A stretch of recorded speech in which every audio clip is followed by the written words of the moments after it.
12 જ્યોતિર્લિંગનું મહત્વ મને થોડું જણાવો અને એમાંથી સૌથી વધારે પાવરફુલ કયું છે? જ્યોતિનો મતલબ જ પાવર કહેવાય. એટલે 12 જ્યોતિર્લિંગ એટલે 12 જ્યોતિર્લિંગ પાવરફુલ છે.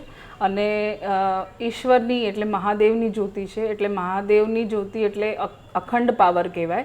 અને 12 જ્યોતિર્લિંગ જે છે એનું એક અલગ અલગ વાઇબ્રેશન છે, અલગ અલગ મહત્ત્વ છે. તમે પૂનમના દિવસે સોમનાથ મહાદેવના મંદિરે જાઓ તો ત્યાં તમને અલગ શાંતિની અનુભૂતિ થશે. પછી તમે જ્યારે એ જ અમાસના દિવસે તમે મહાકાલ મહાદેવ ઉજ્જૈનમાં જાઓ ને તો તમને બહુ પ્રોટેક્ટિવ અને સુરક્ષિત મહેસૂસ થશે. મહાકાલ જે મંદિર છે અને મહાકાલ સ્વરૂપ જે છે એ દક્ષિણમાં બિરાજમાન છે, જેનું કાલ પર કોઈ નિયંત્રણ જ નથી. કાલોના કાલ કહેવાય મહાકાલ છે. તો 12 જ્યોતિર્લિંગના એક અલગ અલગ મહત્ત્વ છે. તો અને એક જ્યોતિર્લિંગ એવું છે જે આંધ્રપ્રદેશમાં છે, જેને મલ્લિકાર્જુનમ કહેવાય છે.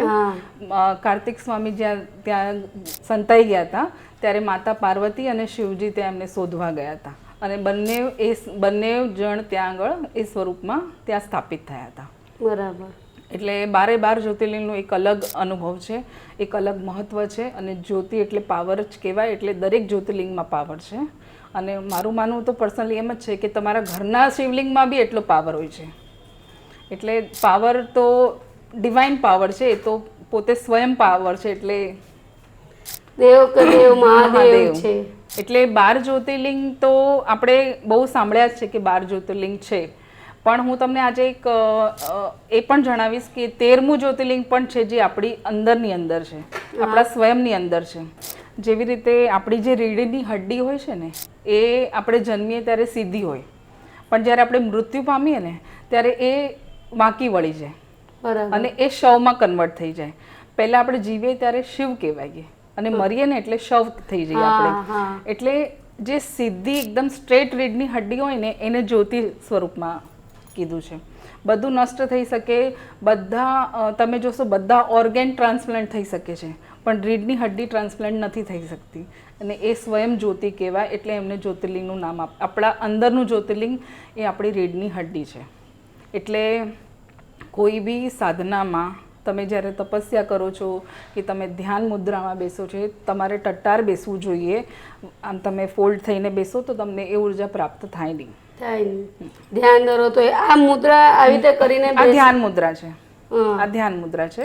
અને ધ્યાન મુદ્રાથી એવું નથી કે ધ્યાન મુદ્રાથી તરત તમે શિવને પ્રાપ્ત કરો.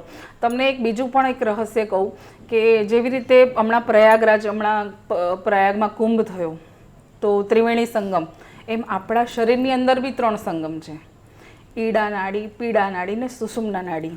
જેવી રીતે ગંગા, યમુના અને સરસ્વતી લુપ્ત અવસ્થામાં છે, એવી રીતે ઈડા પિંગળા આ બે નાડી છે ગંગા અને સરસ્વતીનું, યમુનાનું સ્વરૂપ છે. અને જે વચ્ચે સુષુમ્ના નાડી છે એ લુપ્ત, એ દેખાતી જ નથી. એ આપણી સરસ્વતી નદી છે. હવે એનું સંગમ અહીંયા થાય છે, આપણા નાક પર થાય છે, નાકના ટેરવા પર. તમે જો અહીંયા ધ્યાન કરો ને તો તમે મહાદેવની પ્રાપ્તિ કરી શકો, કારણ કે અહીંયા ધ્યાન કરવાથી તમને તમારી ત્રીજું નેત્ર ખુલી જાય. આપણી જે નજર છે એ અહીંયા રાખવાની. તમે ધ્યાન અદભુત આંખોથી જોવાનું. તમારે ધ્યાનમાં તમે આંખ બંધ કરીને ધ્યાન કરો એ પ્રોપર ધ્યાન છે જ નહીં. તમે જ્યારે ધ્યાન મુદ્રામાં જાઓ તમારી જે નજર છે એ નાકના ટેરવા પર હોવી જોઈએ.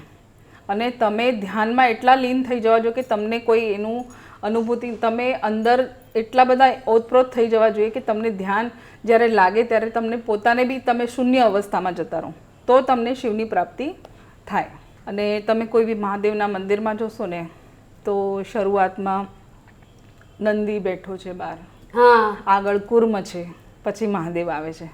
આપણે નંદીને હંમેશા, હું એક કહું છું કે નંદીને હંમેશા પ્રણામ કરો તો પાછળથી જ કરવાનું, આગળથી નહીં કરવાનું. ઘણા ખરા રીતે હાથ ઉપર રાખીને જોવે તો એ શું છે? એ બધા નવા ટેકનિક ને બધું સિરિયલો ને પિક્ચરના પ્રમાણે એ લોકો બધા કરે છે. બાકી એવું કાંઈ નથી.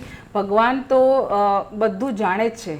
બધાના ભાવ અલગ હોય છે અને જે પ્રમાણે ભાવ પ્રગટ કરે છે એ લોકોની આસ્થા એમાં હોય છે અને એ પ્રમાણે જ એ લોકોનું કાર્ય સફળ થાય છે. નંદી આપણને છે ને ધીરજનું પ્રતીક શીખવાડે છે. નંદી કેવો બેઠો હોય છે, એ બેઠો બેઠો શું કરે છે, ભગવાન મહાદેવને જોવે છે અને ધ્યાન કરે છે.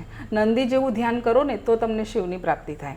અને ધ્યાન કઈ ગતિએ કરવું જોઈએ? તરત ધ્યાન થાય એવું નથી. કુર્મની ગતિ બહુ ધીમી છે. તમારી ધ્યાન ધીમી ગતિ કરો ને તો તમને શિવ પ્રાપ્તિ થાય. તો આનો આમ ચિહ્ન એ રીતે જ છે કે પહેલાં નંદી આવે, પછી કુર્મ આવે ને પછી શિવલિંગ આવે. એટલે કહેવામાં આવે છે કે ધ્યાન એટલે નંદી. ધ્યાનની અવસ્થા ધીમી ગતિએ કરો તો તમને શિવ પ્રાપ્તિ થાય. એટલે આ ચિહ્ન છે બધા. ચેતાલી દીદી, અત્યારે સૌથી વધારે એક કેદારનાથ અને ઉજ્જૈનનું મંદિર મહાકાલેશ્વર, એ બે મંદિર ખૂબ ટ્રેન્ડિંગમાં છે. તો એની વિશે થોડુંક અમને કંઈક મહત્ત્વ જણાવો એનું. એમાં એવું છે કે અત્યારે માન્યતા પ્રમાણે અત્યારે કલયુગ ચાલે છે, પણ મારી માન્યતા પ્રમાણે અત્યારે મને એવું લાગે છે કે શિવયુગ ચાલે છે. કારણ કે તમે જોશો ને અત્યારે જેટલા બી યંગસ્ટર છે એ ભલે નકલી જટા બનાવે છે, પણ એ પ્રેરિત તો છે મહાદેવથી. અને મહાદેવના મંદિરે ભલે ટ્રેકિંગ કરવા જાય છે, પણ એ તત્વ સુધી પહોંચવું બી મહાદેવની ઈચ્છા વગર પહોંચાય નહીં. એટલે આ છે ને શિવયુગ છે, કલયુગ નથી.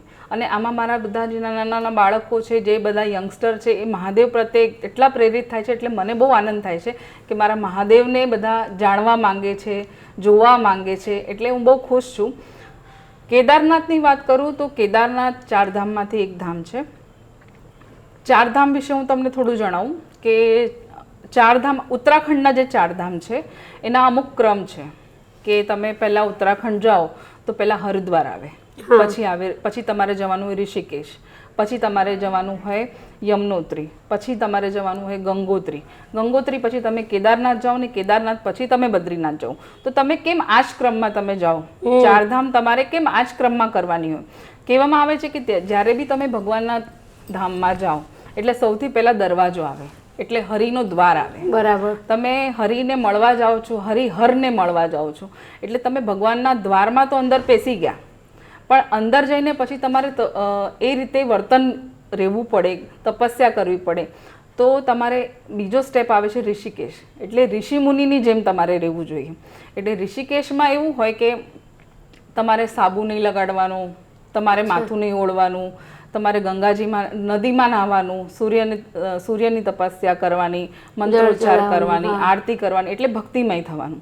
એટલે હરિનો દ્વાર આવે એ તમે ક્રોસ કરો એટલે પછી તમે ઋષિ પ્રણાલી પ્રમાણે તમારે રહેવાનું આવે. કારણ કે તમે 4 ધામ જાઓ એટલે તમે ફેસિલિટીઝ તમારે ના જોવાની હોય. જાત્રાનો મતલબ છે કે જાતે ત્રાસ, જાતનો ત્રાસ એટલે જાત્રા કહેવાય.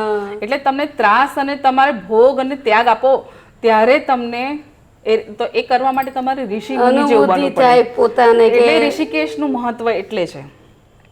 ઋષિકેશમાં તમે જાઓ ને તો 35 કિલોમીટર દૂર છે ને એક નીલકંઠ મહાદેવનું મંદિર છે, જે પહાડ પર સ્થિત છે. અને કહેવામાં આવે છે કે જ્યારે હલાહલ વિષ પીધું હતું મહાદેવે, ત્યારે માતા પાર્વતી અને મહાદેવ જ્યારે કૈલાશ તરફ પ્રયાણ કરતા હતા ત્યારે એમણે વિસામો ખાધેલો એક વૃક્ષ નીચે. ત્યાં 65,000 વર્ષ એ બેઠા હતા. બરાબર. વિષ પીધા પછી. એટલે ત્યાં મંદિર છે, એ મંદિરનું નામ છે નીલકંઠ મહાદેવ. નીલકંઠ મહાદેવ, હા, મહાદેવજીએ વિષ પીધું. જી. અને તમે હરિના દ્વારમાં જાઓ પછી તમે ઋષિકેશમાં ઋષિની જેમ રહેવાનું હોય. પછી તમારો પહેલો સ્ટેપ આવે છે યમનોત્રી. હવે યમનોત્રી છે ને એ ભક્તિનું સ્વરૂપ છે. તમે ભક્તિ કરો તો તમને શેની પ્રાપ્તિ થાય? જ્ઞાનની. તો જ્ઞાન કોણ છે? ગંગા. એટલે બીજો સ્ટેપ આવે ગંગા. એટલે ભક્તિની પ્રાપ્તિ કરી એટલે તમને જ્ઞાનની પ્રાપ્તિ થઈ ગઈ. હવે જ્ઞાન તમને મળ્યું તો જ્ઞાન શું મળ્યું? જ્ઞાન તમને એ મળ્યું કે જીવનમાં કંઈ છે નહીં, બધું વૈરાગ છે. તો ત્રીજો સ્ટેપ છે કેદારનાથ. તો વૈરાગનું પ્રતીક છે કેદારનાથ. હવે તમે ભક્તિ કરી, તમે જ્ઞાન પ્રાપ્તિ કરી, તમને વૈરાગ આવી ગયો. તમને જ્યારે વૈરાગ આવે ને એટલે તમને તપસ્યા કરવાનું મન થાય. એટલે તપસ્યાનો ચોથો સ્ટેપ છે બદ્રીનારાયણ ભગવાન. નારાયણ ભગવાન ત્યાં તપસ્યામાં લીન થઈ ગયા હતા બદ્રીનાથમાં. કહેવામાં આવે છે કે બદ્રીનાથમાં કૂતરા બી ભોંકતા નથી, નદીનો બી અવાજ નથી આવતો. વીજળીના કડાકા થાય ને તો વીજળીનો બી અવાજ ના આવે, કારણ કે ત્યાં ભગવાન તપસ્યા કરવા બેઠા છે ને તપસ્વીની ભૂમિ છે. ત્યાં તમને તપસ્યા કરો તો તમારી જલ્દી શીઘ્ર સિદ્ધ થઈ જાય. અને ચોથો સ્ટેપ તમારો બદ્રીનાથનો છે, એ તપસ્યાનો છે. માતા લક્ષ્મી નારાયણ ભગવાનને શોધવા નીકળેલા કે મારા સ્વામી 6 મહિનાથી ક્યાં છે, એમને ખબર જ નથી, ગાયબ થઈ ગયા છે. તો એ ત્યાં 6 મહિનાથી તપસ્યા કરતા હતા અને શોધતા શોધતા બદ્રીનાથ ધામમાં આવ્યા. અને ત્યાં એમણે એમના સ્વામી જ્યારે તપસ્યા કરતા હતા, અસંખ્ય કીડા મકોડા જાનવરોથી બચાવવા માટે થઈને એમને બોરની વેલ બનીને આખી ગુફા જેવું બનાવી દીધું એમના ફરતે.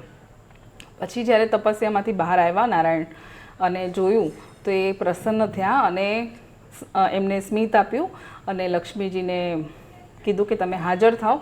લક્ષ્મીજીને કીધું કે તમે જ મારી રક્ષા કરી, હું તપસ્યા કરતો હતો. લક્ષ્મીજી બોરના આખા બની ગયા, બોરની વેલ આખી બની ગયા હતા. બરાબર. બોરને સંસ્કૃતમાં બદ્રી કહેવામાં આવે. અચ્છા. એટલે નારાયણ ભગવાને એમને વરદાન આપ્યું ને એમને આશીર્વાદ આપ્યા કે આ ધામમાં સૌ પ્રથમ પહેલા તારું નામ લેવાશે ને પછી મારું નામ લેવાશે. એટલે બદ્રી નારાયણ ભગવાન કહેવાય ને બદ્રીનાથ ધામ કહેવાય. બરાબર. ત્યાં તમે મંદિર જોશો તો નારાયણ ભગવાન અંદર બેઠા છે ને લક્ષ્મીજી બહાર બેઠા છે. કારણ કે તપસ્યા કરતા હોય તો પત્ની સાથે ના હોય, તો નારાયણ ભગવાન ગર્ભગૃહમાં છે અને લક્ષ્મીજી બહાર બિરાજમાન છે. એવી રીતે છે.